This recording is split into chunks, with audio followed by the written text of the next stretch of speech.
श्रद्धालु 50 रुपया पुरस्कार देनी तो लौकी व नारायण बना के रखे। साधु लोग खातबा मुर्गी के अंडा। कौन साधु है? साधु को साधना होना चाहिए, संसार को एक समान मानना चाहिए।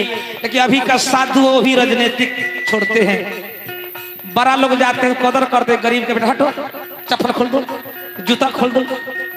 साधु होना चाहिए लकड़ी का समान, साधु अंगिन के समान होना चाहिए। अंगिन में आग में अच्छा से अच्छा लकड़ी जल जला, खराब से खराब जल जला, राख एक समान हो जला।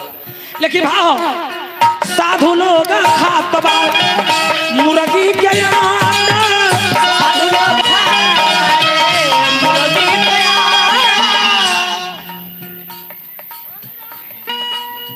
मंदिर से ज्यादा देखी,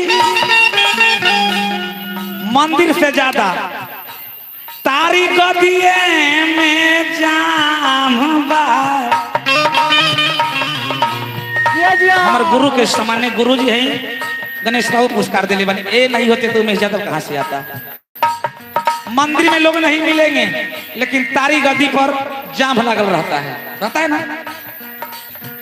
मंदिर से ज्यादा तारी गद्दिए में जाम बा, निमन का से ज्यादा अरे फटल के दाम बा, अरे निमन का से ज्यादा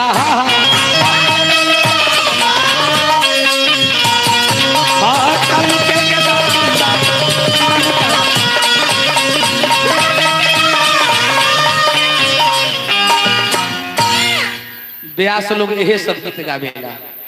गलती बात ना चाचा जी, जे ब्यास जब गौले बा गलती गीतिया तो बुझी कि हाथी के अथी में चल गई बा। मछली के बाजार चमक जाए या तुरंते में महक जाए, महक जी, लेकिन दूध के घी के बाजार कभी महकेला ना। जो दुनिया का ब्यास जो खेला खेल रहा है वो मैं खेल के छोड़ दिया। वो टाइम में मुझे कोई पूछनिहार नहीं था।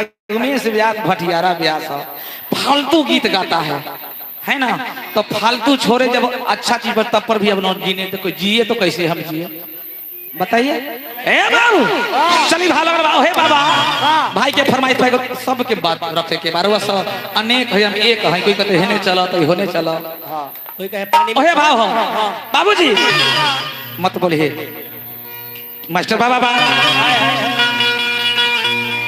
कि नहीं हर से जब ससुरा गईलू कै बजे कथी दो न कैलू, कथी दो न कैलू बोले के नहीं हो ना कोई। लेकिन वो ब्याज गई है स्टेज पर जूता खोल के लोग बैठिए पब्लिक मारे खाते।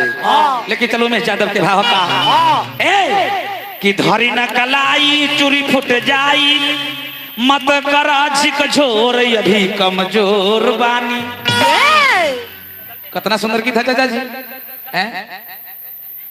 ध्यान दो कि धरी न कलाई चूरी फुट जाई, मत करी झकझोर अभी कमजोर बानी, अभी कमजोर बानी।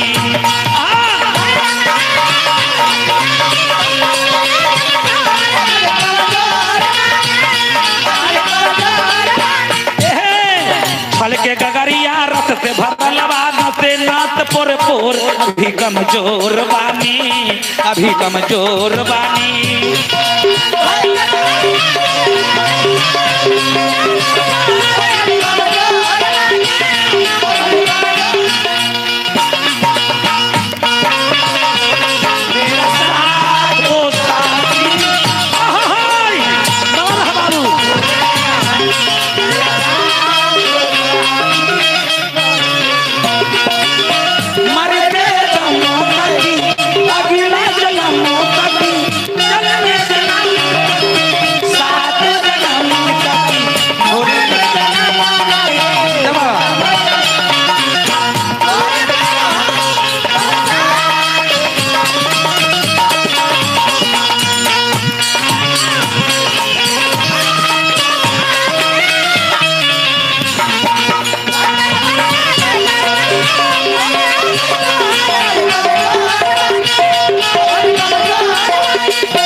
फिर हमारे भाई पुरस्कार दिले ओहो गावे के होता है। अब पुलिस बाबू माना करके गेलखिन। पुलिस बाबू बोले मेरा बात तो कम से कम मानिए, अगर हमार चेला का भाई है तो उसका मैं बाप हूं। गलती बात है जी, आप चेला का भाई हैं, दोस्त हैं, तो उसका मैं बाप हूं। तो कम से कम हमार भी बात तो मानिए। गर्जियन को बात सब आदमी मानिएगा, अपने पिताजी को, दूसरा को भी बाप को बात मानना जरूरी पड़ता है। राजा बन के राज करो। वो कहा ए बाबू हंसी मजाक कली भले चुमा लेला एगो गाल में हो।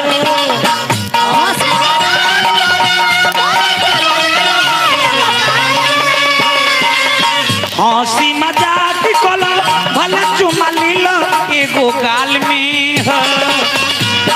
ए बाबू होतरे का कि धरिया कबारी खुल जाई सारी मचा दिहब हम शोर। अभी कमजोर बानी, अभी कमजोर बानी।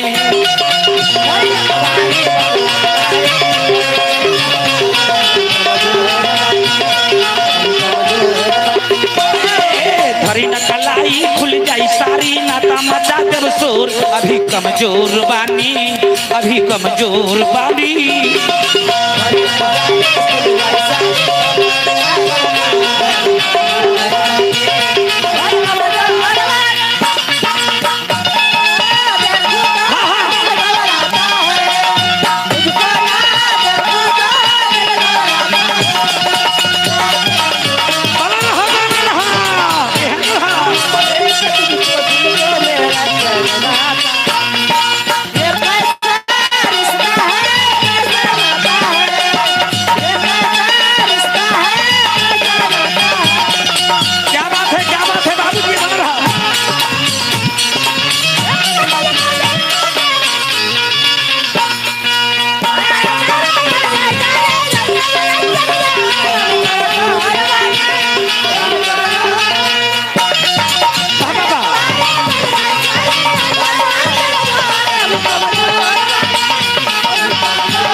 चलिए अब भैया जी के ना करिए, हमार बात मान गए हो ना। चलिए सबको मन होना चाहिए, ठीक है। और रात में जे कहब से गा देव। वहां तो कंपटीशन में जे अगला गावे लगा गावे के पड़ जाला ना जी। जवाब के जवाब दे जला कि ना जला। ठीक भाई, अंतिम सोहर गा देते हैं, आप बंद कर देते हैं गाना बजाना को।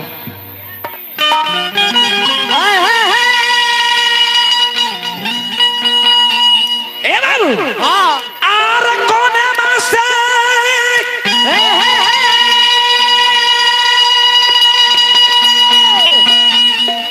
गंगा बही लीता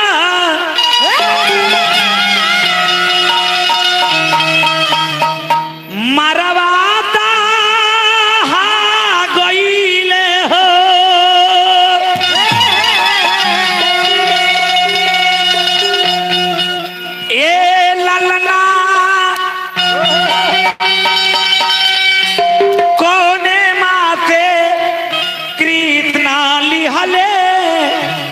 जलामिया तो घर बा धैया बाजे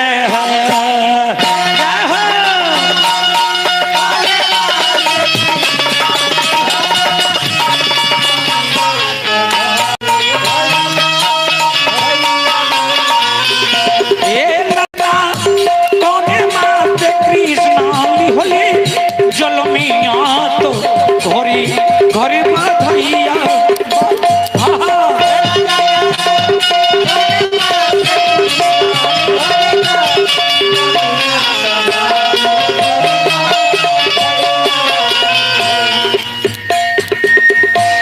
सावन मासे गंगा बही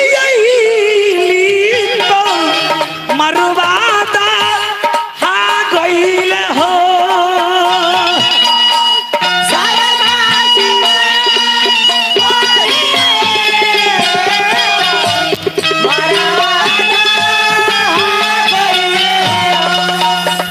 जी हेलो हेलो, ई सोहर अपना जिला के ब्याह केहू नहीं खेगावत।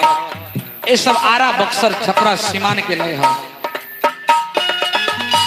सावन मासे गंगा बही आइली ता मरवादा हा कोइल हो।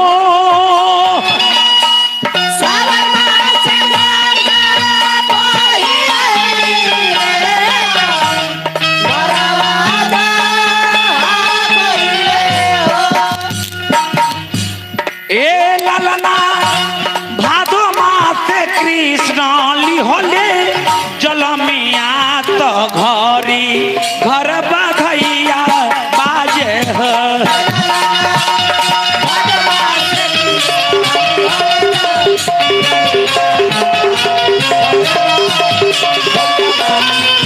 ये ललना भादो माते कृष्ण लिहोले जलमिया तो घरी घर